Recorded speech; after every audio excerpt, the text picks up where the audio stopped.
ꯄꯥꯎꯆꯦꯗ ꯌꯨꯝꯐꯝ ꯑꯣꯏꯕ ꯃꯔꯨꯑꯣꯏꯕ ꯄꯥꯎ ꯈꯔ ꯑꯞꯗꯦꯠ ꯇꯧꯖꯔꯤ ꯃꯅꯤꯄꯨꯔꯗ ꯑꯥꯏꯟ ꯀꯥꯏꯅ ꯆꯪꯁꯤꯜꯂꯛꯂꯤꯕ ꯃꯤꯑꯣꯏꯁꯤꯡ ꯊꯤꯡꯅꯅꯕ ꯂꯩꯉꯥꯛꯅ ꯑꯀꯟꯕ ꯆꯦꯛꯁꯤꯟ ꯊꯧꯔꯥꯡꯁꯤꯡ ꯂꯧꯈꯠꯂꯤ ꯁꯤꯑꯦꯝ ꯃꯅꯤꯄꯨꯔꯒ ꯌꯨꯝꯊꯪꯅꯔꯤꯕ ꯂꯩꯕꯥꯛꯁꯤꯡꯗꯒꯤ ꯑꯥꯏꯟ ꯀꯥꯏꯅ ꯆꯪꯁꯤꯜꯂꯛꯄ ꯃꯤꯑꯣꯏꯁꯤꯡ ꯊꯤꯡꯅꯕ ꯃꯅꯤꯄꯨꯔ ꯂꯩꯉꯥꯛꯅ ꯆꯦꯛꯁꯤꯟ ꯊꯧꯔꯥꯡꯒꯤ ꯊꯕꯛ ꯆꯞ ꯆꯥꯅ ꯂꯧꯈꯠꯂꯛꯄ ꯂꯣꯏꯅꯅ ꯌꯨꯝꯂꯣꯟꯅꯔꯤꯕ ꯁ꯭ꯇꯦꯠꯁꯤꯡꯗꯒꯤꯁꯨ ꯑꯥꯏꯟ ꯀꯥꯏꯅ ꯆꯪꯁꯤꯜꯂꯛꯄ ꯊꯤꯗꯣꯛꯄꯒꯤ ꯊꯕꯛ ꯆꯠꯊꯔꯤ ꯍꯥꯏꯅ ꯆꯤꯞ ꯃꯤꯅꯤꯁꯇꯔ 𝗫 ꯁꯣꯁꯤꯌꯦꯜ ꯃꯤडिꯌꯥꯗ ꯊꯥꯗꯣꯔꯛꯄ ꯔꯤꯄꯣꯔꯠ ꯑꯃꯅ ꯍꯥꯏꯔꯤ ꯁꯣꯁꯤꯌꯦꯜ ꯃꯤडिꯌꯥꯗ ꯊꯥꯗꯣꯔꯛꯄ ꯋꯥꯔꯣꯜ ꯑꯁꯤꯅ ꯃꯈꯥ ꯇꯥꯔꯤꯕꯗꯤ ꯍꯧꯖꯤꯛ ꯃꯥꯎ ꯒꯦꯠ ꯑꯃꯗꯤ ꯖꯤꯔꯤꯕꯥꯝ ꯒꯦꯠꯅꯆꯤꯡꯕ ꯃꯅꯤꯄꯨꯔ ꯂꯩꯉꯥꯛꯅ ꯃꯇꯤꯛ ꯆꯥꯕ ꯁꯦꯀ꯭ꯌꯨꯔꯤꯇꯤꯁꯤꯡ ꯊꯝꯗꯨꯅ ꯃꯤꯇꯣꯞ ꯆꯪꯁꯤꯜꯂꯛꯄ ꯊꯤꯡꯅꯕ ꯑꯀꯟꯕ ꯆꯦꯛꯁꯤꯟ ꯊꯧꯔꯥꯡꯁꯤꯡ ꯂꯧꯈꯠꯇꯨꯅ ꯑꯥꯏꯟ ꯀꯥꯏꯅ ꯆꯪꯁꯤꯜꯂꯛꯄ ꯃꯤꯑꯣꯏꯁꯤꯡ ꯊꯤꯡꯅꯕ ꯊꯕꯛ ꯆꯞ ꯆꯥꯅ ꯂꯧꯈꯠꯂꯤ ꯑꯥꯏꯟ ꯀꯥꯏꯅ ꯆꯪꯁꯤꯜꯂꯛꯄ ꯃꯤꯑꯣꯏꯁꯤꯡꯅ ꯂꯝꯗꯝ ꯑꯁꯤꯒꯤ ꯃꯍꯧꯁꯥꯒꯤ ꯄꯨꯟꯁꯤ ꯑꯃꯗꯤ ꯁꯦꯀ꯭ꯌꯨꯔꯤꯇꯤꯗ ꯌꯥꯝꯅ ꯆꯥꯎꯅ ꯑꯀꯥꯏꯕ ꯄꯤꯔꯤ ꯃꯗꯨꯅ ꯁ꯭ꯇꯦꯠ ꯑꯁꯤꯒꯤ ꯃꯤꯌꯥꯝꯅꯁꯨ ꯃꯤꯀꯨꯞ ꯅꯥꯍꯨꯝꯁꯤꯡꯅ ꯂꯩꯗꯨꯅ ꯆꯤꯡꯅꯕ ꯃꯑꯣꯡꯗ ꯃꯤꯇꯣꯞ ꯆꯪꯂꯛꯄ ꯊꯦꯡꯅꯔꯕꯗꯤ ꯃꯅꯤꯄꯨꯔ ꯂꯩꯉꯥꯛꯇ ꯃꯇꯝ ꯆꯥꯅ ꯄꯥꯎ ꯄꯤꯕꯤꯔꯛꯅꯕ ꯑꯄꯤꯜ ꯇꯧꯔꯤ ꯂꯣꯏꯅꯅ ꯑꯩꯈꯣꯏ ꯄꯨꯝꯅꯃꯛ ꯍꯥꯏꯕꯗꯤ ꯂꯝꯗꯝ ꯑꯁꯤꯒꯤ ꯌꯦꯜꯂꯣ ꯐꯨꯔꯨꯞꯁꯤꯡꯅ ꯑꯃꯠꯇ ꯑꯣꯏꯅ ꯊꯧꯗꯥꯡ ꯂꯧꯃꯤꯟꯅꯗꯨꯅ ꯌꯦꯜꯂꯣ ꯐꯨꯔꯨꯞꯁꯤꯡꯕꯨ ꯉꯥꯛ ꯁꯦꯟꯃꯤꯟꯅꯁꯤ ꯍꯥꯏꯅꯁꯨ ꯐꯣꯡꯗꯣꯔꯛꯂꯤ ꯃꯈꯥ ꯇꯥꯔꯛꯄ ꯄꯥꯎꯗ ꯃꯅꯤꯄꯨꯔꯗꯒꯤ ꯆꯦꯟꯈꯤꯕ ꯀꯨꯀꯤꯁꯤꯡꯗ ꯂꯝ ꯄꯤꯗꯅꯕ ꯀꯥꯔꯕꯤ ꯑꯪꯂꯣꯡ ꯑꯣꯇꯣꯅꯣꯃꯁꯅ ꯑꯁꯥꯝ ꯂꯩꯉꯥꯛꯇ ꯃꯦꯃꯣꯔꯦꯟꯗꯝ ꯄꯤꯁꯤꯟꯈ꯭ꯔꯦ ꯃꯅꯤꯄꯨꯔꯒꯤ ꯏꯔꯥꯡ ꯑꯁꯤꯅ ꯃꯔꯝ ꯑꯣꯏꯗꯨꯅ ꯃꯅꯤꯄꯨꯔꯗꯒꯤ ꯆꯦꯟꯈꯤꯕ ꯀꯨꯀꯤꯁꯤꯡꯗ ꯂꯝ ꯄꯤꯗꯅꯕ ꯑꯁꯥꯝꯒꯤ ꯇ꯭ꯔꯥꯏꯕ ꯑꯃ ꯑꯣꯏꯔꯤꯕ ꯀꯥꯔꯕꯤ ꯑꯪꯂꯣꯡꯒꯤ ꯂꯨꯞ ꯀꯥꯔꯕꯤ-ꯂꯝꯃꯦꯠ-ꯑꯥꯃꯩ (KLA)ꯅ ꯀꯥꯔꯕꯤ ꯑꯪꯂꯣꯡ ꯑꯣꯇꯣꯅꯣꯃꯁ ꯀꯥꯎꯟꯁꯤꯜ (KAAC) ꯑꯃꯁꯨꯡ ꯁ꯭ꯇꯦꯠ ꯑꯗꯨꯒꯤ ꯂꯩꯉꯥꯛꯇ ꯇꯛꯁꯤꯟꯈ꯭ꯔꯦ KLAꯒꯤ ꯃꯥꯏꯀꯩꯗꯒꯤ ꯉꯔꯥꯡ KLACꯒꯤ chief executive member doctor Tuliram ꯔꯣꯡꯍꯥꯡꯗ ꯄꯤꯁꯤꯟꯈꯤꯕ ꯃꯦꯃꯣꯔꯦꯟꯗꯝ ꯑꯃꯗ ꯃꯅꯤꯄꯨꯔꯗ ꯊꯣꯛꯂꯤꯕ ꯏꯔꯥꯡ ꯑꯁꯤꯗ ꯀꯥꯔꯕꯤ-ꯂꯝꯃꯦꯠ-ꯑꯥꯃꯩꯅ ꯍꯛꯆꯤꯟꯅ ꯂꯧꯏ ꯑꯗꯨꯕꯨ ꯏꯔꯥꯡ ꯑꯁꯤꯗꯒꯤ ꯆꯦꯜꯂꯛꯄ ꯀꯨꯀꯤꯁꯤꯡꯅ KAACꯅ ꯀꯣꯟꯕ ꯃꯐꯝꯁꯤꯡ ꯁꯤꯡꯍꯥꯁꯣꯟ ꯑꯃꯁꯨꯡ ꯈꯣꯡꯕꯥꯟꯃꯣꯟ ꯆꯤꯡꯌꯥ ꯌꯥꯎꯅ ꯑꯀꯣꯏꯕꯗ ꯂꯩꯔꯤꯕ ꯕꯣꯔꯖꯣꯟ MAC ꯀꯟꯁꯇꯤꯇ꯭ꯌꯨꯑꯦꯟꯁꯤꯅ ꯀꯣꯟꯕ ꯃꯐꯝꯁꯤꯡꯗ ꯂꯩꯁꯤꯜꯂꯛꯂꯤ ꯏꯄꯥ-ꯏꯄꯨꯁꯤꯡꯅ ꯊꯝꯂꯝꯕ ꯂꯝꯁꯤꯡ ꯍꯧꯖꯤꯛ ꯈꯨꯗꯨꯝ ꯆꯟꯗꯨꯅ ꯂꯩꯔꯤ ꯃꯔꯝ ꯑꯗꯨꯅ ꯀꯥꯔꯕꯤ ꯑꯪꯂꯣꯡ ꯑꯣꯇꯣꯅꯣꯃꯁ ꯀꯥꯎꯟꯁꯤꯜ ꯑꯁꯥꯝ ꯂꯩꯉꯥꯛꯅ ꯆꯪꯁꯤꯜꯂꯛꯂꯤꯕ ꯀꯨꯀꯤꯁꯤꯡꯗ ꯂꯝ ꯄꯤꯕꯤꯒꯅꯨ ꯃꯈꯣꯏꯕꯨ ꯃꯤꯑꯣꯏꯕꯒꯤ ꯃꯤꯅꯨꯡꯁꯤꯗ ꯑꯈꯟꯅꯅ ꯂꯥꯞꯊꯣꯛꯂꯕ ꯃꯐꯝꯁꯤꯡꯗ ꯆꯦꯛꯁꯤꯟꯅ ꯌꯦꯡꯂꯒ ꯂꯩꯐꯝ ꯆꯥꯐꯝ ꯁꯤꯟꯅꯕꯤꯌꯨ ꯑꯃꯗꯤ ꯃꯅꯤꯄꯨꯔꯗꯒꯤ ꯆꯦꯟꯁꯤꯜꯂꯛꯈꯤꯕ ꯀꯨꯀꯤꯁꯤꯡ ꯅꯤꯡꯊꯤꯅ ꯃꯁꯛ ꯈꯪꯗꯣꯛꯇꯨꯅ ꯐꯤꯕꯝ ꯐꯒꯠꯂꯛꯂꯕ ꯃꯇꯝꯗ ꯃꯔꯝꯗꯝꯗ ꯍꯜꯍꯟꯈꯤꯅꯕ ꯊꯕꯛ ꯄꯥꯏꯈꯠꯄꯤꯌꯨ ꯍꯥꯏꯅ ꯃꯦꯃꯣꯔꯦꯟꯗꯝ ꯑꯗꯨꯗ ꯄꯜꯂꯤ ꯍꯥꯏꯔꯤ ꯃꯈꯥ ꯇꯥꯔꯛꯄ ꯄꯥꯎꯗ ꯑꯁꯥꯝꯗ IRB ꯇ꯭ꯔꯦꯅꯤꯡ ꯇꯧꯔꯤꯕ ꯃꯩꯇꯩ ꯃꯆꯥ ꯑꯃ ꯂꯩꯈꯤꯗ꯭ꯔꯦ ꯍꯧꯖꯤꯛ ꯗꯦꯔꯒꯥꯎꯟ ꯂꯇꯤꯄꯨꯔ ꯐꯨꯔꯒꯥꯟꯗ ꯂꯩꯕ ꯄꯨꯂꯤꯁ ꯑꯦꯀꯥꯗꯃꯤꯗ ꯇ꯭ꯔꯦꯅꯤꯡ ꯇꯧꯗꯨꯅ ꯂꯩꯔꯤꯕ Indian reserve battalion IRB Meitei ꯃꯆꯥ ꯑꯃ ꯉꯁꯤ ꯅꯣꯡꯉꯥꯜꯂꯛꯄꯗ ꯃꯁꯥꯒꯤ ꯇꯨꯝꯐꯝ ꯐꯃꯨꯡꯗ ꯁꯤꯗꯨꯅ ꯂꯩꯔꯝꯂꯦ ꯍꯥꯏꯔꯤ ꯂꯩꯈꯤꯗ꯭ꯔꯕ IRB ꯄꯔꯁꯅꯦꯜ ꯑꯁꯤꯒꯤ ꯃꯃꯤꯡ ꯌꯦꯂꯥꯝ ꯁꯣꯕꯥꯆꯟꯗ꯭ꯔ ꯃꯉꯥꯡ ꯑꯦꯂꯥꯏꯁ ꯅꯥꯎꯇꯣꯟ ꯆꯍꯤ 32 ꯑꯄꯣꯛꯄ ꯅꯤꯃꯥꯏꯆꯥꯟ ꯀꯧꯏ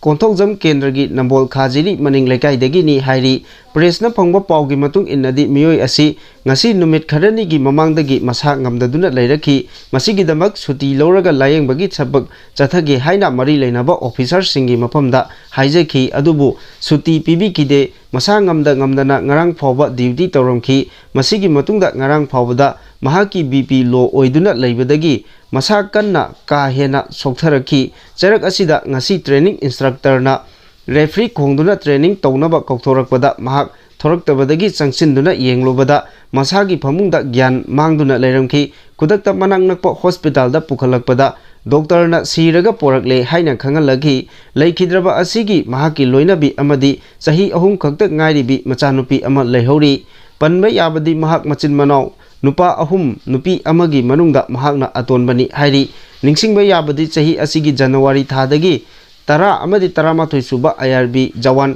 1913 ꯑꯁꯥꯝꯒꯤ ꯗꯦꯔꯒꯥꯎꯟꯗ ꯂꯩꯕ ꯂꯇꯤꯄꯨꯔ ꯐꯨꯒꯥꯟꯗ ꯂꯩꯕ ꯄꯨꯂꯤꯁ ꯑꯦꯀꯥꯗꯃꯤꯗ ꯇ꯭ꯔꯦꯅꯤꯡ ꯇꯧꯗꯨꯅ ꯂꯩꯔꯛꯈꯤꯕꯅꯤ ꯍꯧꯖꯤꯛ ꯐꯤꯌꯔꯤꯡ ꯇ꯭ꯔꯦꯅꯤꯡ ꯇꯧꯗꯨꯅ ꯂꯩꯔꯤꯕꯅꯤ ꯍꯥꯏꯔꯤ ꯃꯈꯥ ꯇꯥꯔꯛꯄ ꯄꯥꯎꯗ ꯌꯨꯠ ꯑꯣꯐ ꯃꯅꯤꯄꯨꯔꯒꯤ ꯊꯧꯃꯤ 4 ꯄꯨꯂꯤꯁꯅ ꯐꯥꯖꯤꯟꯈ꯭ꯔꯦ ꯌꯨꯠ ꯑꯣꯐ ꯃꯅꯤꯄꯨꯔ ꯌꯣꯝꯒꯤ ꯊꯧꯃꯤ 4 ꯉꯁꯤ ꯑꯍꯤꯡ ꯅꯣꯡꯉꯥꯜꯂꯝꯗꯥꯏ ꯄꯨꯡ 3:30 ꯇꯥꯕ ꯃꯇꯝꯗ ꯄꯨꯂꯤꯁꯀꯤ ꯀꯥꯡꯕꯨ ꯑꯃꯅ ꯃꯁꯥꯒꯤ ꯌꯨꯝꯗꯒꯤ ꯐꯥꯗꯨꯅ ꯄꯨꯈ꯭ꯔꯦ ꯍꯥꯏꯔꯤ ꯄꯨꯂꯤꯁꯅ ꯐꯥꯖꯤꯟꯈ꯭ꯔꯕ ꯌꯨꯠ ꯑꯣꯐ ꯃꯅꯤꯄꯨꯔꯒꯤ ꯊꯧꯃꯤ 4 ꯑꯗꯨꯗꯤ ꯂꯧꯔꯦꯝꯕꯝ ꯁꯤꯟꯊꯥꯉꯝꯕ ꯆꯍꯤ 13 ꯂꯪꯊꯕꯥꯜ ꯀꯨꯟꯖꯥ ꯃꯩꯁꯅꯥꯝ ꯔꯣꯕꯤꯟꯁꯟ ꯅꯝꯕꯣꯜ ꯀꯣꯡꯈꯥꯝ ꯆꯍꯤ 15 ꯇꯦꯛꯆꯝ ꯕꯤꯁꯥꯜ ꯆꯍꯤ 13 ꯀ꯭ꯋꯥꯀꯩꯊꯦꯜ ꯑꯈꯥꯝ ꯂꯩꯀꯥꯏ ꯑꯃꯗꯤ ꯋꯥꯍꯦꯡꯕꯝ ꯊꯣꯏꯊꯣꯏ ꯋꯥꯡꯈꯩ ꯀꯣꯡꯕ ꯂꯩꯀꯥꯏꯗꯒꯤꯅꯤ ꯄꯨꯂꯤꯁꯅ ꯐꯥꯔꯕ ꯌꯣꯝꯒꯤ ꯊꯧꯃꯤ 4 ꯑꯁꯤꯒꯤ ꯃꯅꯨꯡꯗ ꯋꯥꯍꯦꯡꯕꯝ ꯊꯣꯏꯊꯣꯏ ꯍꯥꯏꯔꯤꯕ ꯑꯁꯤꯗꯤ ꯖꯨꯕꯦꯅꯥꯏꯜ ꯑꯣꯏꯕꯅ ꯉꯁꯤ ꯊꯥꯗꯣꯛꯈ꯭ꯔꯦ ꯑꯗꯨꯒ ꯑꯇꯩ ꯍꯧꯖꯤꯛ ꯄꯨꯂꯤꯁꯀꯤ ꯀꯁꯇꯗꯤꯗ ꯂꯩꯔꯤꯕ ꯌꯣꯝꯒꯤ ꯊꯧꯃꯤ 3 ꯑꯗꯨꯒꯤ ꯃꯊꯛꯇ FIR ꯀꯦꯁ ꯂꯧꯈꯠꯈ꯭ꯔꯦ ꯍꯥꯏꯔꯤ Hauzik faubagi oinadi makoi phabagi chapchaba maram khangba ngamdri adum oinamak state asigi irangda maichak hapchinduna hena lusinnanaba sarok sinba kuki MLA taragi mathakta BJP lengakna thabak laukhatlu haiduna khongjang changchiliba transgender activist malem thongamna ngarang masa matanda sijagani haiduna khongjang changchinbada honabada pulisna phajinkiba adugi matung youth of Manipur amasung miyamna malembu thadokadabani haina ngarang numidang khongjang changchinkiba aduga mari lainaramgadra haina chingnari makha tarakpa pauda lalolup anina athingba pirakpadagi SD demand gi mifam mai pakidre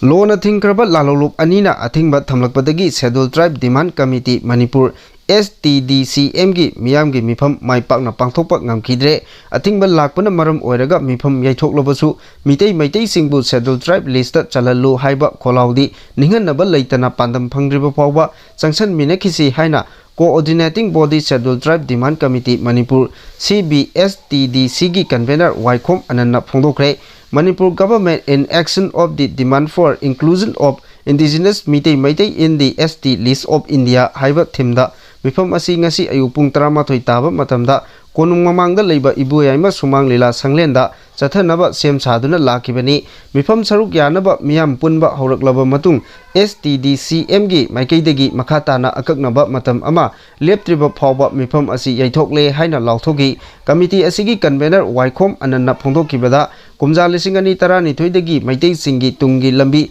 lepkadoriba ST gi demand asi tawduna kumja lisingani tarahumdoidagi hauna state lengangna recommendation thabinaba taksinduna lagli committee asigi maikeidagi tha amarongi mamangdagi hauna October 3 ta iboyama sumang lila sanglelda miyamgi oiba mifam pangthokani haina tongan tonganba media gi platform singda khanganduna lakibani loinana haukiba numit kharani gi mamangdagi hauna ngasigi mifam asi mai pangna chathanaba sem saba pumnamak loiduna leiringai cherakta ngarang ahing nongalamdai matung pung 12 makai rom taba aduwaida coordinating body asigi general secretary gi yumda sakhangdaba miyoi khara laklaga thongalda nungna thajilamlaga irang sagatkanu haina lauduna chatkhi makhatana ngasi ayuk pung 9 rom tabada UPPK amadi KCP taibang nganbani haijaba lalolup anigi maikeidagi mobile phone gi khuthangda hiram amada hektada ngasigi mifam asi pangthokpiganu haina thamlaki haina mahangna phongdokhi Makha tarakpa pauda yellow purup sing pau phaudok minanaba UCM na tongan ba purup sing gi luchingba sing unaba hokre yellow purup sing gi apunba force ama sengbatuna thengnaba mathok tai UCM Manipur asida khundaminariba yellow purup kuntra mari asigi marakta pau phaudok minaba amadi reconsolidation tawba mathok tabana yellow purup singi marakta pau phaudok minanaba hokiba September thadagi tongan ba community singi luchingba sing unaduna mifam pangthok minaba haure haina United Committee Manipur UCM na phongdoragli UCM gi Information and Public Relations IPR gi Secretary Soibum Anil na thadorokpa cherol amana hai mitop miyan chak kaya lepa leitana hajilakliba drug lalonba singi narco terrorist ki landa asigi haurakpham munna thidoktuna khundaminariba phurup singna punna thengnaminaba mathok tai UCM na kumja lisingani amadagi hek saphonglakpadagi Manipur gi integrity ngaknaba Manipur machet tana thugainaba honarakpa singi mayokta thengkhang kayada miyamga loinana punna mayokna duna lakli India gi government ki policy na aikoi masel gi marakta chenthung hallaga indigenous singbu hagot kangkhatpa ngamdanaba honarabara haibasi achobo wahang amani aikoi masel gi marakta khaibung tanaba honaragliba sing asigi mayokta aikoi punna thengnaminaba thabak tawminaba mathok tai aikoi punna chaminaba lebak khunai gi thabak thoram singdasu punna chatminaba mathok tai haina phongdokhi aikoi masel gi marakta amana amabu thajanaba amandi amana amabu asoiba thinaraga leinabagi mahut indigenous people singi apunba force ama sengbatuna thengnaba mathok tai amaromda UCM awang sengmai unit ki anoba thaupugadaba sing khankre nauna thaupugadaba sing khanbagi mifam ama Konjeng Leima Community Hall da ngasi pung 10 makai taba matamda UCM gi President 𝗦𝗘𝗧𝗛𝗏 Advanced Women Society gi President Thangjam Amubi UCM awang sengmai unit ki advisor Khwairakpum Dharmana thormapuk oina saruk yaki awang sengmai area asi yamna maru oiba mafamni thongmi singna thawai hakchang yauna thabak thoram sing pangthokpiyu unit asigi nongna khalaba singdi chairman da Ayangbam Suresh Vice Chairman da Khwairakpum Ibobi Secretary General da Samurai Latpam Prasanta Kumar na jingbani haina zero asina makha tarakli Maka tarakpa pauda lampen kunau lekai lam namfuda eviction taunaba honarabadi petrol hajinduna siminagani bijoi. Haukiba October amagi numidangda Rims Complex manungda leiba lampel kunau lekaida lampen police ki team ama laktuna eviction taunaba notice thoklamba adubo yaningdaba phongdoktuna ngasi lamdam adugi miyamna protest pangthokre. Protest aduda saruk yaraduna socio-political commentator Chongtham Bijoyna hai chahi kunthra nimpu hena leiraklaba mafam asida nampu hapu tawduna eviction tawrakpa taragadi police lising ama laklabasu lekai asigi leiriba miyoi khara asina masada petrol hajinduna mai thaduna siminagani haina phongdoki. Wafam asi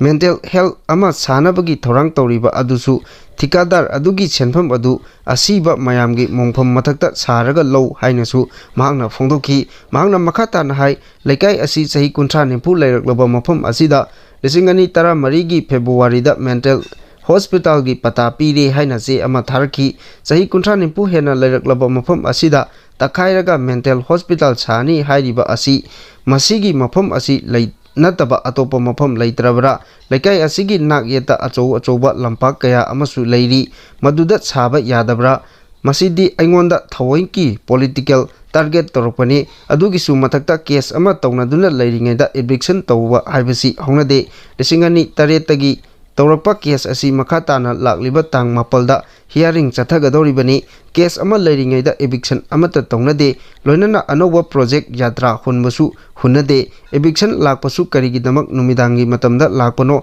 nungthilgi matamda lakpa yadabra haina wahang kayasu hangki. Numidangi matamda hainabani lobu thugairabadi lobu thugaiba oirabasu police ni haina lawroi haiki.